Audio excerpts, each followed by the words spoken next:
I want to talk about the utility relics in League so that you can make a choice on which one you think is best for you based on your playstyle, regions, maybe some of the other relics you're choosing, and you can make a really informed decision. I've tried to think of really unique and interesting ways you can use these relics effectively. They are really strong. I think they're going to be tier 2 relics because I think they fit very nicely in that spot. Maybe tier 3, but hopefully tier 2.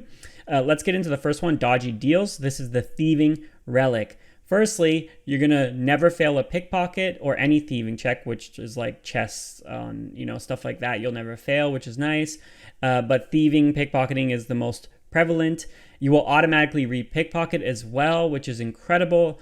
Combine that with the maximum coin pouch being increased by 3 times. This makes thieving one click and pretty AFK for a couple minutes or so. That felt really good last league, and this is returning this league. In terms of how you can utilize this, because it's probably going to be an earlier relic, I wanted to share some areas that I think the pickpocketing will be very valuable early on. It's going to be in areas we have unlocked, Misthalin and Karamja.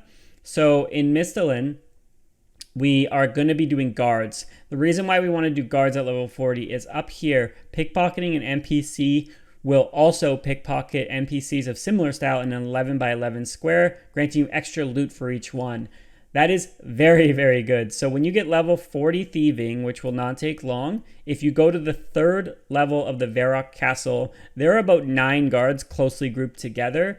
They might scatter a bit here and there, so it might not be exactly 9 at all times, but this is a heavy area for them. You're going to be able to get something like 800k an hour. Maybe on the low end, you can get like 650 an hour, but this is something you could do pretty quickly into leagues because it won't take long to get those thieving levels. This is a lot of money. If you're not going Golden God, this is a way for you to get that early money to start snowballing. 800k an hour, man, even if you do like 15 minutes, that's going to fund your early game quite a bit. There's also hand members people are talking about. You'll get like 350 easy clues per hour. In my opinion, this is a little bit of an overkill, but it's not bad, of course, because you get other things, like you get a little bit of money, so you'll have some extra money. There's some items in there that might give you a little bit of XP in other ways. These items are going to be noted, so you're not going to like fill up your inventory and have to drop stuff, which is comfortable. And then maybe you can sell it to like, a general store or something like that if you're not going to use it. So these are really, really great options. Another option I wanted to cover is if you're going Varlamore, which I think is going to be a very popular early region, you will have access to wealthy citizens. It's a great mix of both money and you'll get easy clues, like way more than you'll ever do. It's also 2 times the XP of guards. So I can expect that you could probably get about 700k, maybe on the lower end, 500k an hour here. And it's just 10 levels more, level 50 thieving. So I think this is going to be very popular. On the topic of pickpocketing NPC in the area around you, late game, this affects a couple areas. The 2 big ones that people are thinking about, and this is region dependent, is going to be your Vyres and your Elves.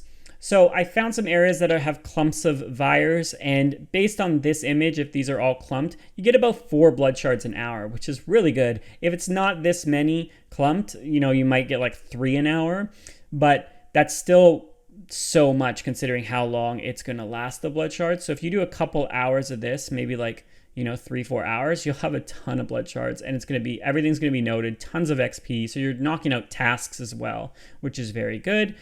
Elves in the center area, and then a few other areas, there's about 3 or 4 grouped up.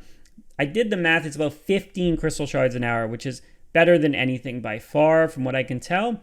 And then you can use those crystal shards to, power your gear. Maybe you can use it to craft things for crafting levels and smithing levels. That could be an interesting thing if you have enough seeds, of course.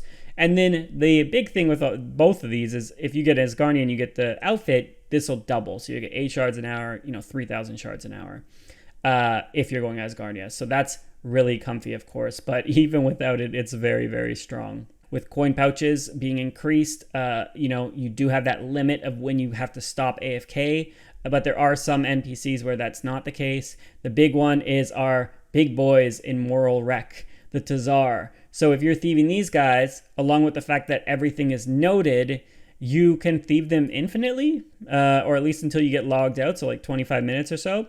That's going to be great, and it's going to be great XP as well, so you're going to get those like late tasks done. and there's a ton of them in an area around you. So it's going to be a ton of gems, like an insane amount of gems. And then you can use a toggle to buy stuff as well. So that's going to be very good. The other thing here is stalls. Stalls are going to be changed so that you steal from them and they don't deplete when you steal from them. That's going to be very good. There's a couple stalls I think it's going to be very, very good with. The gem stall in Moral Wreck is going to be great for gems. Gem stalls in general is going to be great for gems, especially because of the XP here. Because you're not depleting, the XP per hour with this is actually going to be really, really good. Typically, you'd have to wait a long time. You don't have to. It's 1.2 seconds. The only thing is these aren't noted drops, so you have to like bank them or do something with them. So that's a little bit unfortunate. I wish they were noted. Are guards going to stop us from taking, right? Or are we safe from those? And then the last big thing, of course, is what if somebody without the relic steals from the stall? Like, is it going to grief you? Because that would essentially negate this whole relic and it would feel horrible. The ore stalls are going to be great for smithing. So that's going to be great if you don't go like, power miner. I really, really like this, but I think stalls might be a little bit hard to use if you get griefed or if the guards annoy you or the fact that you have to drop and bank items constantly. So that's something to think about with this relic, but in general, you're going to get just a ton of early game money if you don't go Golden God. You're going to get a ton of clues, and there's other NPCs that drop clues as well that you can AFK, like medium clues and whatnot, depending on your area. And yeah, very strong relic. I'm almost going to choose this one, but I think the one I'm going to go with here is Friendly Forager. So with Friendly Forager, you're going to get the Forager's Pouch. This is like an herb sack. It can hold 30 of each herb inside of it. Every herb in the game, so it's like 440 herbs basically can be held. And the big thing here is when you gather resources from woodcutting, fishing, mining, and hunting, the Forager Pouch will find and store a random grimy herb. It's limited to your level, but it does give you a plus 25 boost in terms of like what you can clean. So that's still pretty good, and I'll show you a table for that. And you're also getting a little bit of XP on the side. So in terms of the levels, anything below Ragnar you're going to get, no matter what, like Marintel, Terramin, etc. But Ragnar at level 1 is going to be available because it's a level 25 herb to clean. Toadflax is another big one, even though you won't really use it until later. Irits, Snapdragons are big, 34. The other big one is the Huska over here, or the Huska, however you say that. You're going to get that level 33. This is great because you can only get this from doing Huey Kodal. Now, you still need Varlamore, not for the herb necessarily, but for the secondary, the Aldarium. If you don't have that, you can't do anything with the herb, unfortunately. But I like that I'm going to get this in abundance because I think prayer regeneration pots are going to feel pretty good in this league with the tier 5 passive relic from Combat Masteries. And also, if you're going like a prayer center build, like I'm going the Sunlight Sphere, so I'm getting a lot of prayer, I might not need prayer potions, right? If I just used these, if my sustain is good enough. So yeah, once you get 50 Herblore, you're getting everything. The other really, really good thing about this is it's going to attempt to give you stuff that you have room for. If there's too much of that herb in the sack, you won't get it. So what that means is, especially early, you can let the sack fill up with the bad herbs you don't want and then only receive the herbs you want. So you can filter it so that you're only getting like Raynars and Snaps. That's really, really awesome. This to me I was really worried about Herblore, and this is going to solve it for me, and I won't have to farm. So I thought the relic Overgrown is incredible, and it's still really good if you don't go this relic. But now I don't feel compelled to choose it, and I can go with Arcane Grimoire because I really, really wanted Arcane Grimoire. So think about that. Which of the two are you going to go with? Because you might not want to get this relic, Friendly Forager, if you're getting Overgrown, and vice versa, because they kind of work against each other. Not just for herbs, but even for secondaries like Limpworts and Snapegrass. Secondaries, I quickly mentioned that, but basically with secondaries, you have a 90% chance for them not to be consumed. That's amazing. That means that even if you don't go the farming relic and you do a little bit of farming, you will, have enough to last you pretty much the whole leagues fairly quickly. I really, really like that. The other thing is that it can stack additively. What that means is if you get Varlamore and you get the prescription goggles, those have a 10% chance to not use a secondary. If it's an additive, it should mean that if you have these, it's a 100% chance to not consume the secondary. This means that you only need one of each secondary, right? And you never have to get any more. You probably get a couple here and there, sure, but you don't need any more. So Aldarium, for example, from the minigame, once you buy one, you're good. And we already know we're getting the Huska, right, from the herb sack here. So that's going to mean that we're going to have prayer regeneration pots really, really easily. There's also something else with the starting areas that I just wanted to show you if you go this relic. There are cave bugs and cave crawlers that you can take out very early. These drop amazing secondaries. We got, white berries, which is defense pots, unicorn, which is anti-poison, decent anti-poison. I have Newt super attack, and then big ones here, super restore, super strength, and prayer pot. The cave crawlers drop the exact same thing, but they don't have white berries, but they're a lower requirement to do. If you go Varlamore, you will only need to get one of these. So this is going to be great. Varlamore is going to be an early choice and a popular choice, I think, for a lot of people. So these, I love this, and I love that I don't have to farm as much during the league, if not at all, other than maybe some levels. There are also some other very important secondaries, of course, that are not here, but they're not going to be too hard to get. Stuff like bird's nests you get from like a tree for Cerebrews or birdhouses. Again, you only need one, which is great if you go Varlamore, of course. And then some other ones will be a little bit tricky depending on your region. Wines of Zamorak, those can be difficult because you have to get it from like Calphi Queen or the Wilderness or Theater of Blood.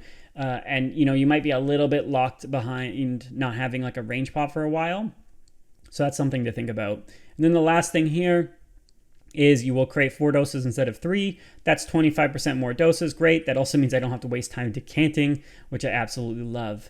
Oh, and also when you're gathering here, I wonder, like, obviously, depending on the tier 1 relic you choose, it says every time you gather resources, I guess the style that you go is going to be very, very good. Like if you went mining, you might get a little bit more herbs from mining because of how much more you're mining. But even if you don't, like fishing can be very, very AFK, right? You can do 25 minutes like Karamwans, and I'm just curious to see how many herbs you get, right? I'm assuming it's going to be all right. They didn't really give us a rate, though. Let's talk about Corner Cutter. Corner Cutter is the agility relic. You get the Sage's Greaves. These you have equipped, and when you're running around, you're going to get passive agility XP. They felt great last league, but they were also combined with some thieving perks. You're going to see a lot of people do follow trains and lumberage for AFK. That's going to be decent for agility AFK.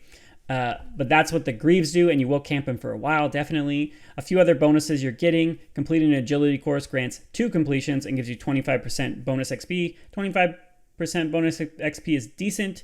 Nothing too special there. 2 completions is nice. If you've got tasks that require you to complete X amount of laps, you're completing that 2 times quicker, which means that you're not having to run laps more, which nobody enjoys. Marks of Grace also spawn with 10k coins. That is, it sounds good, but unfortunately Marks of Grace don't spawn too often, and completing 2 laps isn't going to double that either, because Marks of Grace are based on a timer, not how many laps you complete. So this is not going to be a ton of money. It's going to be okay early, and it's going to fall off tremendously anywhere past the early game. In my opinion, don't think about this. Like we talked about the Thieving Relic, like how much money you can get from the Thieving Relic. It's just not great for income, in my opinion. You also get double quantities from Pyramid Tops, Hallowed Marks, Brimhaven vouchers, and Crystal Shards. The Pyramid Tops 20k, again, it's not that much. These other ones here are good for collection logs and Crystal Shards. If you go the Thieving Relic, you're going to get a ton of Crystal Shards. And in general, I think the course is something like 45 shards an hour, so you're increasing that to 90. You can get 90 shards an hour, like, doing Zolcano, basically, right? So, not super great for that. And then overall, like, I think this relic is okay if you really don't like agility. So all these relics are great if you don't like agility, Herblore, and thieving. They kind of got the ones that people tend to don't like to train in leagues. But the thing with the other two is they kind of have utility into the late game, where this one doesn't really have that. You complete some tasks and you get a little bit of money, and then you don't really use agility after. If you went like the farming relic, and you don't want to pick the Forager relic, and it's between this and thieving, and you can't stand agility, sure, choose this. Let me know if you have any ideas of some really cool methods with any of these relics, and let me know which relic you're going to be choosing for leagues.